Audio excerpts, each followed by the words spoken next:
नमस्कार मैत्रिणींनो, आज आपण अनारसे बघणार आहोत। ही अनारसेची पिंडी आहे जी मी छानपैकी मळून घेते आहे आणि ती अशी मळून छान मऊसूत करायची असते।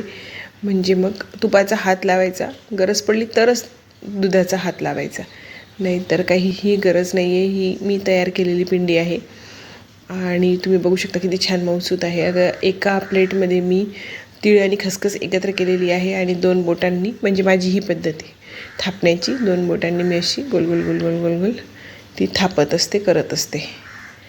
आणि त्यानंतर एका कढईमध्ये तेल तापायला ठेवलेलं आहे। तुम्ही तेलात तळू शकता, तुपात तळू शकता, तुम्हाला वाटेल त्याच्यात तळू शकतात। मी आज ट्रायल बेसिस करायचा होता म्हणून मग तेलातच तळून दाखवते आहे। आणि आता तुम्ही बघू शकता अशा पद्धतीने जाड बारीक तुम्हाला जसं पाहिजे तसं, किती जाड झालं आहे, किती बारीक पाहिजे अनारसा, त्यानुसार तुम्ही थापून घेऊ शकतात। आता माझा हा गोल गोल गोल गोल थापून झालेला आहे। मी मीडियमच ठेवते, जास्त जाड नाही जास्त बारीक नाही।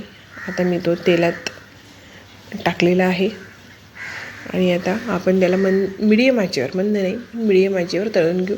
आणि अशा पद्धतीने तूप उडवायचं आहे, म्हणजे अनारशाला छान जाळी पडते। मी जरा जवळून घेते आहे। आता तुम्ही बघू शकता आता अनारशाला छान जाळी पडायला सुरुवात झालेली आहे। आणि ह्या पद्धतीने असं तूप उडवलं, तेल उडवलं ना की अनारशाला अजून छान जाळी पडते आणि तो वरून पण व्यवस्थित तळला जातो। त्यामुळे या पद्धतीने तुम्ही तो चांगला ब्राऊन होईस तोपर्यंत तळून घ्यावा।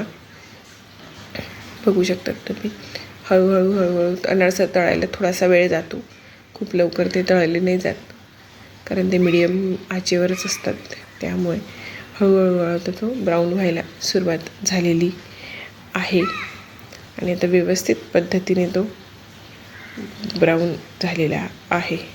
तुम्ही बघू शकता किती सुंदर जाळी पडलेली आहे आणि अतिशय जवळून मी तुम्हाला दाखवते आहे। खूप छान जाळी पडलेली आहे आणि खूप मस्त कलर आलेला आहे। गुळाची अनारसेची ही पिंडी आहे। आता आपला अनारसा खुसखुशीत क्रिस्पी तयार झालेला आहे। थँक्यू।